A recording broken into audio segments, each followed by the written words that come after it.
Hello everyone, welcome you all on focus on study. और आज हम पढ़ रहे हैं मैथ्स। इसके अंदर जो है हम अपना एनसीईआरटी का मैथ्स कर रहे हैं।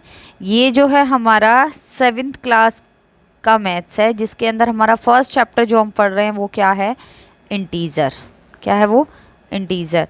इंटीज़र के अंदर जो है हम अपनी चैप्टर फर्स्ट के अंदर एक्सरसाइज 1.2 कर रहे हैं। 1.1 जो है हम अपना कंप्लीट कर चुके हैं और 1.2 के अंदर हमने प्रीवियस क्लास में क्वेश्चन नंबर 1 किया था। ठीक है जी। और आज हम करेंगे क्वेश्चन नंबर 2। हाँ जी, तो ये हमारी class 7th chapter first exercise 1.2 and question number 2। और ये हमारा क्लास नंबर कौन सा है? ये है आपका 9th। इससे पहले ऑलरेडी हम इस चैप्टर की 8 क्लासेस जो हैं कर चुके हैं और ये हमारी 9th क्लास है। ठीक है जी। अब हम देखते हैं क्वेश्चन नंबर 2 के अंदर क्या है। हाँ जी, तो क्वेश्चन नंबर 2, इसके अंदर हमारे 3 पार्ट हैं, हम वो तीनों पार्ट करेंगे। तो सबसे पहले हम देखते हैं ए पार्ट।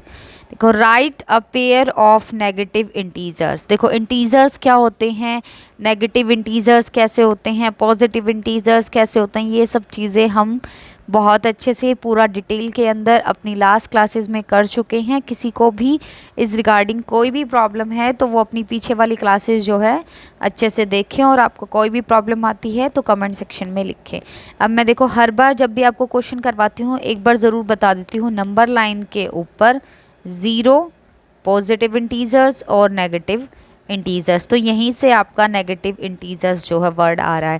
देखो, कुछ लोग क्या समझते हैं कि इंटीजर्स जो हैं नेगेटिव नहीं हो सकते, तो इसलिए मैं ये हर बार आपको ये चीज़ क्लियर करती हूँ ताकि आपको यहाँ से ये कॉन्सेप्ट क्लियर रहे कि इंटीजर जो है आपका पॉजिटिव भी हो सकता है और नेगेटिव भी हो सकता है। हाँ जी, अब देखो क्या कह रहे हैं कि right a pair of negative integers. Right a pair of negative integers, इसका मतलब हमें कैसे इंटीजर्स का पेयर लेना है? पेयर मीन्स कि हमें 2 चाहिए, पेयर में चाहिए। ठीक है, ऑफ नेगेटिव इंटीजर्स। कौन से? नेगेटिव इंटीजर्स का पेयर चाहिए। जो जो क्वेश्चन में पूछा गया है उसको आप मार्क करते चलो, जो जो पॉइंट हमारे लिए इम्पॉर्टेंट है। हुज, जिनका, डिफरेंस, डिफरेंस समझ गए, जिनको जब हम सब्ट्रैक्ट करें, उनको माइनस करें, डिफरेंस। ठीक है, क्या आना चाहिए? 8 आना चाहिए। समझ आ गया? अब देखो, सबसे पहली बात, इन्होंने जो जो क्वेश्चन के अंदर बोल रखा है एज इट इज़ एक रफली मैं यहाँ पर लिख रही हूँ। 2 इंटीजर्स, पेयर ऑफ इंटीजर ना, पेयर ऑफ नेगेटिव इंटीजर्स। तो सबसे पहले मैंने इंटीजर्स लिए ए एंड बी, और दोनों कैसे? Negative integer. अब इन्होंने कहा ये एक इंटीजर है और ये दूसरा इंटीजर है। अब बात कर रहे हैं किसकी? डिफरेंस की। किसकी? डिफरेंस की। ठीक है जी, डिफरेंस। और कितना आना चाहिए? 8 आना चाहिए। ये हमारी इक्वेशन हमें सॉल्व करनी है, ऐसा आना चाहिए। ये हमारे क्वेश्चन में पूछा गया है। पहले आप कोई भी ऐसे 2 नंबर लो, आप कोई भी ऐसे 2 नंबर लो जिनका मैं डिफरेंस देखूं तो वो हमारा 8 बचता हो। तो ऐसे कोई भी 2 नंबर, अब मैं वो 2 नंबर कौन से ले सकती हूँ? मैंने लिया 13 और 5। देखो, इन दोनों के बीच में जो डिफरेंस है वो कितना है? 8 है। ये मैं सिर्फ अपने समझने के लिए कर रही हूँ, ऐसा आपको क्वेश्चन में करके नहीं दिखाना। जो आपको आंसर में लिखना है वो मैं अभी आपको समझाऊंगी। उससे पहले ये देखो, हमें 2 नंबर, 2 इंटीजर्स लिए जिनका डिफरेंस कितना आता है? जिनका डिफरेंस हमारा 8 आता है। अब देखो, 8 मेरा पॉजिटिव है या नेगेटिव है?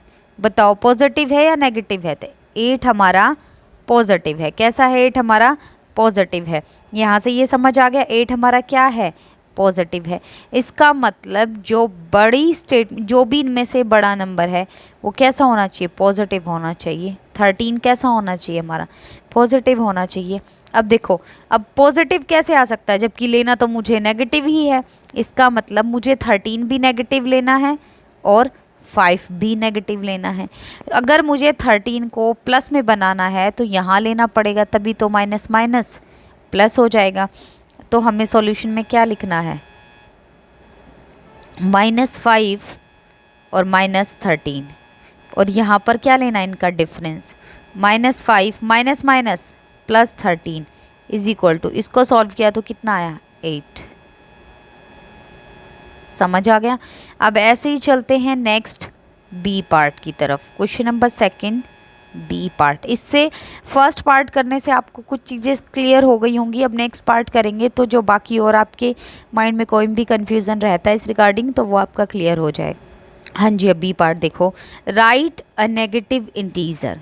ठीक है, right a negative integer and a positive integer. इसका मतलब इंटीजर तो अभी भी हमें दो ही लेने हैं, एक कैसा नेगेटिव और एक कैसा पॉजिटिव।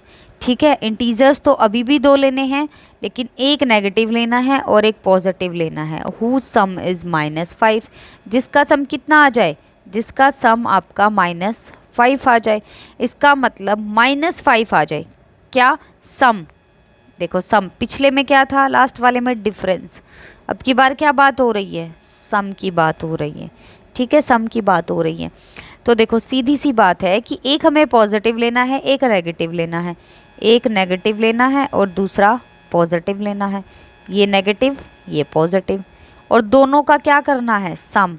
और सम के बाद कितना आना चाहिए, -5 आना चाहिए।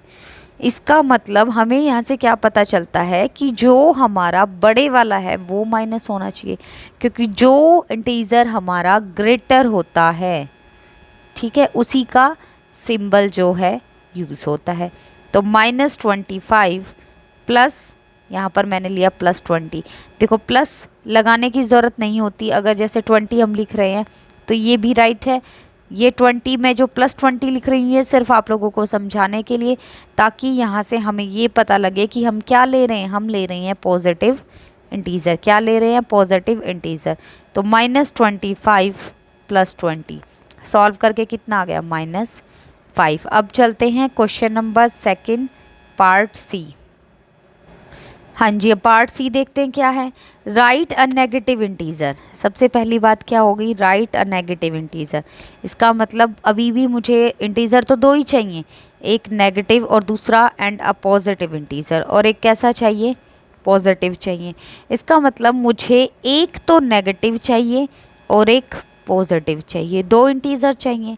हुज डिफरेंस, डिफरेंस से पता है डिफरेंस क्या होता है, माइनस।